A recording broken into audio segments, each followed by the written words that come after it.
இன்றைக்கி சமையல் நம்ம வீட்டில் என்னன்னாங்க, தோசை தாங்க சுட்டேன்.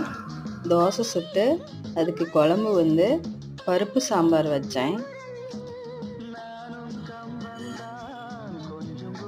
துவரம்பருப்பு சாம்பார், காய் எதுவும் போடாமல் வெறும் பருப்பு சாம்பார் மட்டும் வச்சேன். வெங்காயம், பெரிய வெங்காயம் நிறையா அறுத்து போட்டு, கூடவே அதுக்கு தொட்டுக்க பொட்டுக்கடல தேங்காய் போட்டு சட்னி. இட்லி தோசைக்கு இந்த சட்னி சேர்த்திக்கிட்டோமா அவ்வளோ சூப்பராக இருக்கும். எந்த குழம்பு வச்சாலும் கொஞ்சமாவது இந்த சட்னி அரைச்சிக்கணும். அப்புறம் நம்ம வீட்டு மரத்து கொய்யாப்பழம், அப்புறம் வாழைப்பழம் இந்த மாதிரி பொடி பொடியாக கட் பண்ணி வச்சு சாப்பிடக்குள்ளே ஒவ்வொரு வாய்க்கு வச்சு சாப்பிட்டு பாருங்கள். டேஸ்ட்டு சூப்பராக இருக்கும். அவ்வளோதாங்க நம்ம வீட்டு சாப்பாடு இன்னைக்கு.